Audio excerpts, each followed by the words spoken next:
శ్రీ గురుభ్యో నమ. శ్రీమద్ భగవద్గీత రోజుకొక శ్లోకం నేర్చుకునే క్రమంలో అర్జున విషాద యోగం మొదటి అధ్యాయం నుంచి మనం ఇవాళ 42, 43 శ్లోకాలు రెండు చెప్పుకుందాం. శుక్లాంబరధరం విష్ణుం శశివర్ణం చతుర్భుజం ప్రసన్నవదనం ధ్యాయేత్ సర్వవిఘ్నోపశాంతయే. కృష్ణ పరమాత్మ దయతో 42, 43 శ్లోకాలు. సంకరో నరకాయైవ కులఘ్నానాం కులస్య చ పతంతి పితరో హ్యేషాం లుప్తపిండోదకక్రియాః దోషైరేతైః కులఘ్నానాం వర్ణసంకరకారకైః ఉత్సాద్యంతే జాతిధర్మాః కులధర్మాశ్చ శాశ్వతాః.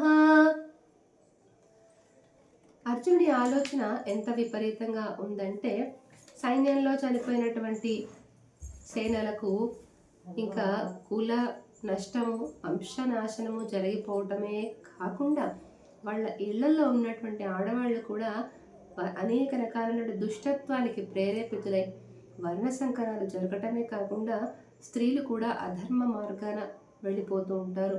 అనేక రకాలైన కులవృత్తులు నాశనం అయిపోతాయి, అధర్మం పెరిగిపోతుంది అంటూ చెప్తూ ఇంకా ఏం జరగచ్చు అంటే, ఆయా ఇళ్లల్లో ఈ పూర్తిగా సంతతి నష్టమైపోవటం వల్ల ఆ చనిపోయిన వారికి కూడా పిండాలు పెట్టేవాడు లేకుండా, వాడికి కనీసం తిలోదకాలు విడిచేటువంటి వాడు కూడా ఎవరూ లేని వాడి ఉండడం వల్ల ఆ రకమైనటువంటి శాపము కూడా, ఆ ఇంటి యొక్క శాపం కూడా నాకు తగిలే అవకాశం ఉంది కదా. ఎందుకంటే వీడికి ఊర్ధ్వలోకాలు, దైహిక క్రియలు చేసేటువంటి వాడు ఎవరు ఉండరు. అటువంటి ఆ శాపం ఏదైతే, పితరుల శాపం ఏదైతే ఉందో అది కూడా నాకు తగులుతుంది కదా. నేను ఇంత కష్టపడి సంపాదించినటువంటి రాజ్యం పితరుల శాపం వలన అనుభవించడానికి యోగ్యం అవుతుందా? అంతమంది శాపాలను మూట కట్టుకొని నేను చేసేదేముంది కృష్ణ. దోషైరేతైః కులఘ్నానాం వర్ణసంకరకారకైః ఉత్సాద్యంతే జాతి ధర్మాః.